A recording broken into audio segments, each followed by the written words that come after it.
আমি বর্তমান বাংলাদেশের কথা যদি বলি, দেখবেন দুই রকম মানুষই আপনি পাবেন।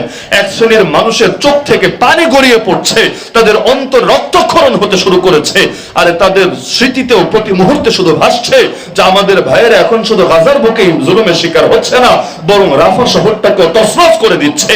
সেই রাফার জুলুমের আর্তনাদ গুলো তাদের কর্ণকুহরে ধ্বনিত হচ্ছে।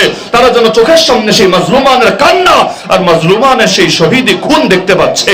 আর একই বাংলাদেশের এমন বহুত মানুষ পাবেন যারা কোন ফুটবলের বারে কয়জন গোল দিয়েছে, কারা শিরোপা ছিনিয়ে এনেছে, এটা নিয়ে প্রতিটা মুহূর্তে মেতে আছে। তো কারো নজর সীমাবদ্ধ ফুটবলকে কেন্দ্র করে, আর কারো নজর না শুধু তার দিলটাও অস্থির হয়ে আছে মাজলুম মুসলমানের জন্য। অথচ উভয়ই বাঙালি, উভয়ই বাংলাদেশি, উভয়ই মুসলমান হওয়ার দাবিদার, কিন্তু উভয়ের মধ্যে কতই না পার্থক্য। একজন সদা সর্বদা মাজলুমের জন্য পেরেশান, আর আরেকজন দুনিয়ার এই 2 পয়সার বিনোদন আর খেলাধুলা নিয়ে পেরেশান। তাহলে দুনিয়া সবার মজা তো একরকম হয় না। কেউ নামাজে দাঁড়িয়ে এত মজা পায়, যেই মজা দুনিয়ার ভণ্ডরা বান্ডিলের পর বান্ডিল গুনেও কখনো পাবে না। মজাটা আপেক্ষিক ব্যাপার, এক একজনের এক এক কাজে আল্লাহ মজা দিয়ে দেন। তো রব্বুল আলামিন যদি আমাদের সামনে আমাদের সেই শুরু থেকে একেবারে স্মরণীয় এবং স্পষ্ট রাখতেন, আর আমাদের আগামীতে যা আসবে আমাদের সামনে এগুলো যদি আমাদের সামনে খোলা থাকতো, তাহলে আর মাহফিলও লাগতো না, বয়ানও লাগতো না, মসজিদও লাগতো না, মাদ্রাসাও লাগতো না, বরং এগুলোই যথেষ্ট হয়ে যেত। যেমন এই কথা তো সকলেই শুনেছেন, কাফা বিল মাউতি ওয়াইজা, আরে ওয়াইজ হিসাবে মৃত্যুই যথেষ্ট।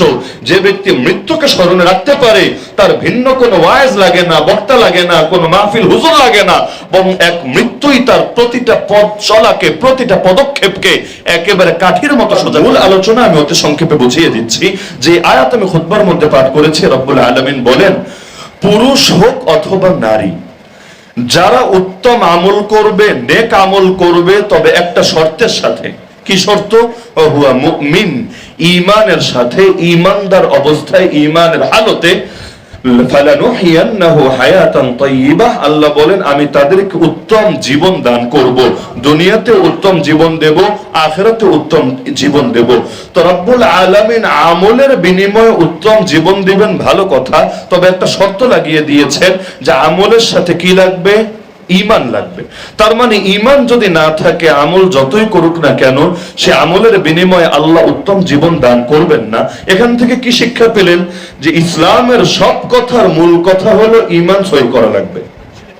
ইসলামের সব কথার মূল কথা হলো ঈমান সহি করা লাগবে।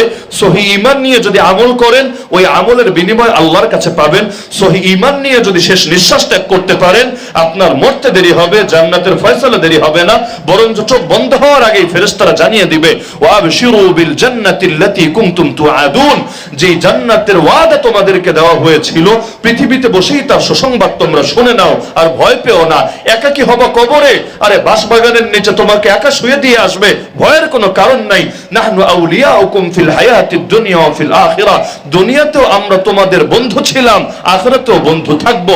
পার্থক্য দুনিয়াতে দেখতা না, এখন দেখতেও পাবা।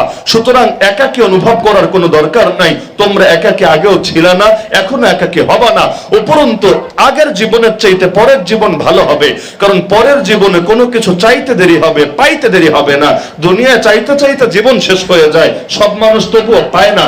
কিন্তু আলাকুম ফিহা মা তাশতাহি আনফুসুকুম, আরে যা চাইবে তোমাদের মন, মুখ দিয়ে বলা লাগবে না, চাইতে দেরি, সামনে আসতে দেরি হবে না।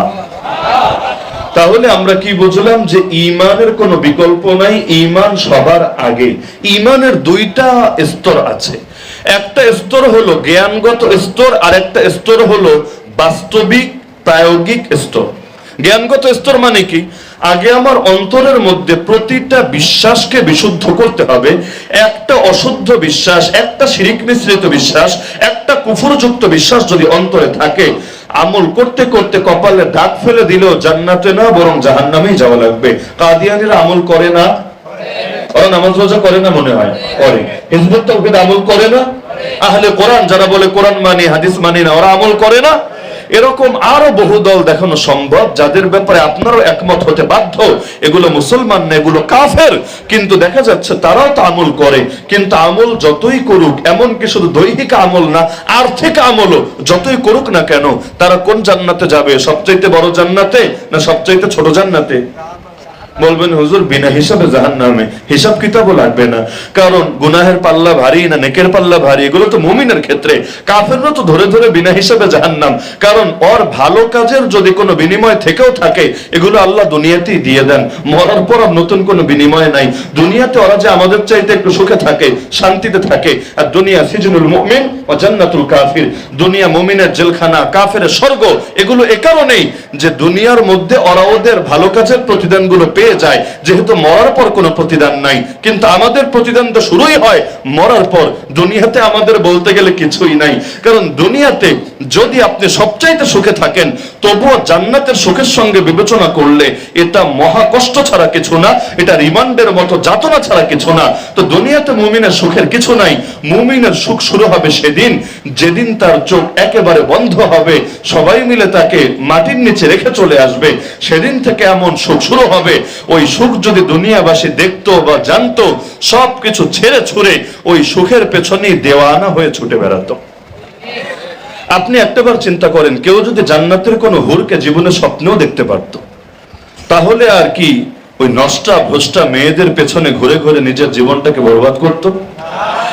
যেই হুরেরা দুনিয়াতে একবার উকি দিলে না চাঁদ লাগতো না সূর্য লাগতো, তাদের রূপের আলোয় গোটা দুনিয়া চিরকাল আলোকিত হয়ে থাকতো।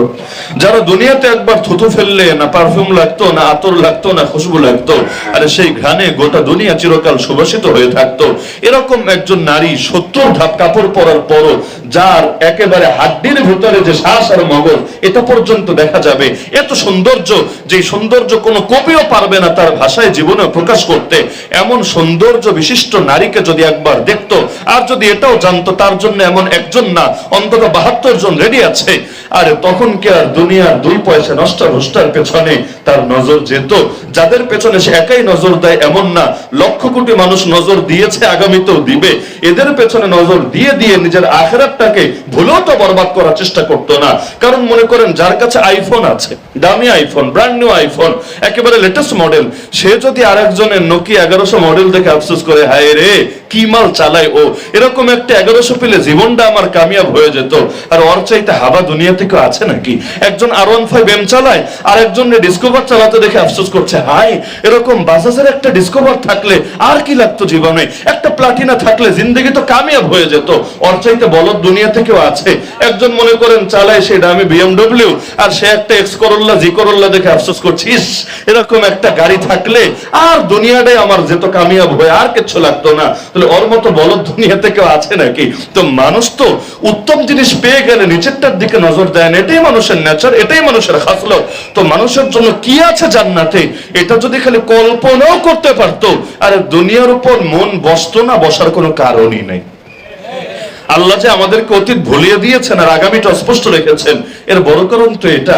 না হলে মানুষ দুনিয়ায় মনোযোগী দিতে পারতো না। মনে করেন কবরে যে আযাব হয়, অনেক সময় আপনারাও দেখার কথা, বিশেষ করে যদি গ্রামাঞ্চলে থেকে থাকেন, এমন কবরও আছে, আমার জীবনেও দেখার তৌফিক হয়েছে।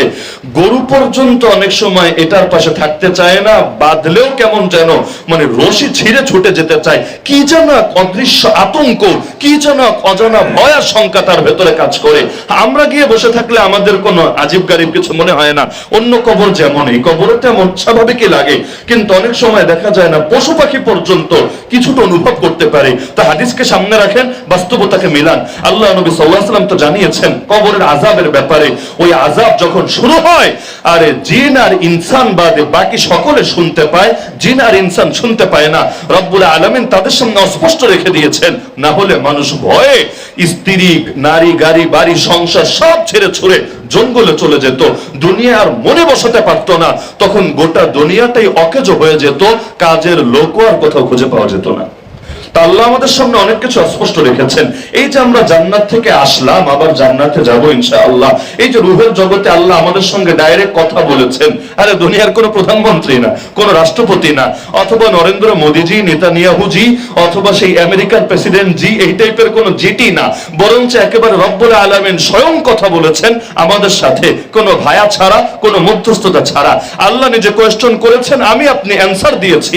আলাস্তু বিরাব্বিকুম, আল্লাহ প্রশ্ন করেছেন, আমি কি তোদের রব না?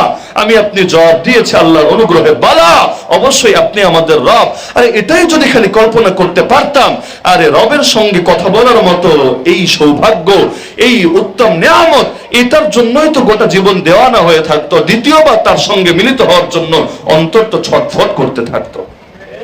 দুনিয়াতে যারা দল করে, কথার শুরুতে কথার শেষে নেতাজির নাম 10 বার মুখে না নিলে আর কথাই যেন ঠিকঠাক মতো আদায় হয় না। আবার যারা চাকরি বাকরি করে, আর স্যার যে কতবার বলতে পারে, রে আল্লাহ, আগে আমার অভিজ্ঞতা কম ছিল, জেল টেল খেটে ওইখানে ওরা যখন অফিসারদের সাথে কথা বলতো, হায় রে, আমাদের সামনে এসে ধরেন মাস্তানে, কিন্তু ওর চাইতে বড়টা যখন এসে হাজির, স্যার স্যার স্যার স্যার, জি স্যার জি স্যার জি স্যার, মানে এত বেশি স্যার বলে, এটা আমারও কেউ বললে আমি চট দিতাম না, মানে এত বলিস না, বিরক্ত লাগে। এক সপ্তাহ কয়বার শুনতে মনে চায়, শুনতেও তো একটা বোরিং ফিল হয়, কিন্তু ওদের কোনো খারাপ লাগে না, বরং এইটাই মানে বলতে বলতে আপনারাও হয়তো শোনার কথা, শুরুতে শেষে মানে একেবারে এমন স্পিডে জিকির, কিসের 4G আর 5G, এটা যে কত জি আল্লাহ ভালো জানে, খালি বলতেই থাকে বলতেই থাকে। তো যেই পরিমাণ ছাড়ের নাম নেয়, যেই পরিমাণ নেতা নেত্রীর নাম নেয়, এর 1000 ভাগের 1 ভাগ তো আল্লাহর নামও নেয় না। কেন? কারণ ওটাতে মজা পেয়ে গিয়েছে, ওটাতে ধান্দা পেয়ে গিয়েছে, ওটার সুবিধা অসুবিধা বুঝতে সক্ষম হয়েছে, কিন্তু এটা বুঝতে সক্ষম হয় নাই। আরে মানুষের রুচি ভিন্ন, দুনিয়াতে কারো কাছে অনেক প্রিয়, আবার কেউ পারে না সহ্য করতে, এমন জিনিস বহুত আছে। মনে করেন বিড়ি সিগারেট যারা খায়, ওদের কাছে তো এটা বহুত মজার জিনিস লাগে।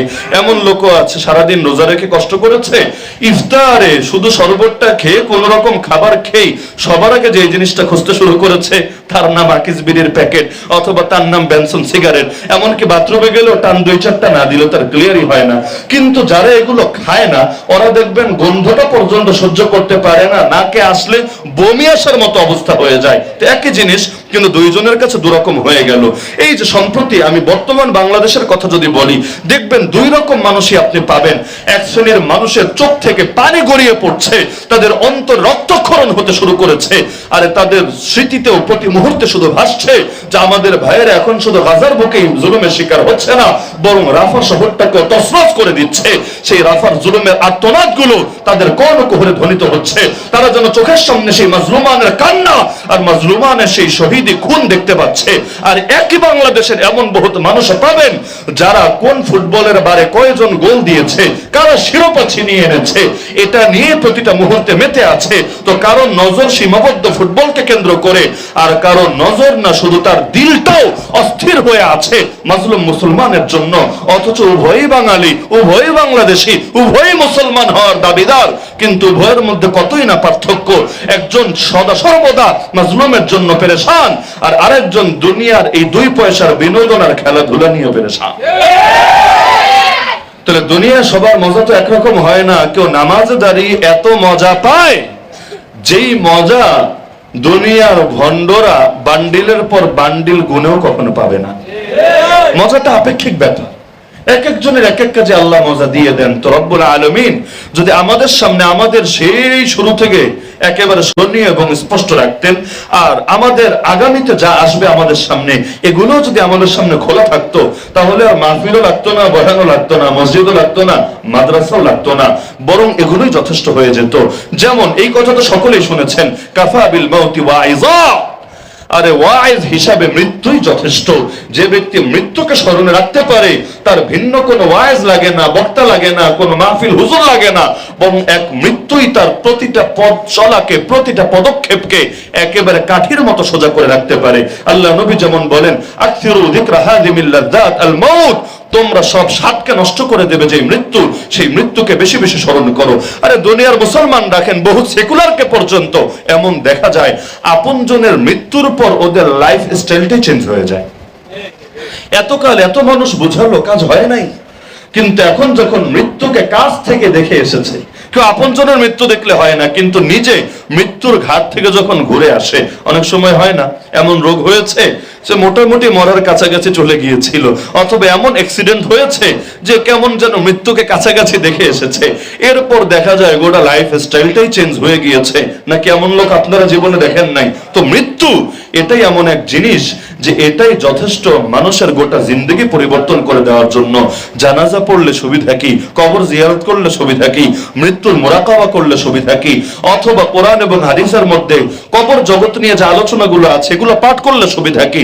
মূল সুবিধা এটাই যে দিলটা থেকে দুনিয়াটা বের হয় আর আখিরাতের স্মরণটা আরেকটু বেশি করে জমে যায়। না হলে বাস্তবতা এমন, দিল থেকে যদি দুনিয়া বের করতে না পারেন, আপনি যদি মাদ্রাসায় থাকেন, আপনি যদি মসজিদে থাকেন, আপনি দাওয়াতের মেহনতে থাকেন, আপনি আত্মশুদ্ধির মেহনতে থাকেন, এমনকি আপনি জিহাদের ফিল্ডেও থাকেন, তবু আপনি বড় ফিতনায়ও যে কোনো সময়ে লিপ্ত হয়ে যেতে পারেন।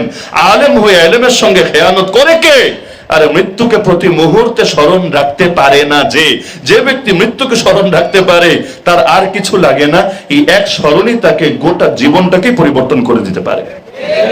তো বলছিলাম যে ঈমানের দুইটা ধাপ, একটা হলো যে অন্তরের বিশ্বাসটাকে সহি করতে হবে, এর সম্পর্ক ইলমের সাথে, এর সম্পর্ক ইলমের সাথে। সুতরাং আমরা যদি সহি ঈমানকে ধারণ করতে চাই তাহলে সহি ইলম লাগবেই লাগবে। কারো দ্বিমত করার কোনো সুযোগ আছে?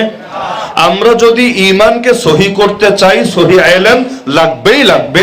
ইলম যদি গলদ হয় ঈমান হবে সহি, এটা জিন্দেগিতে সম্ভব না।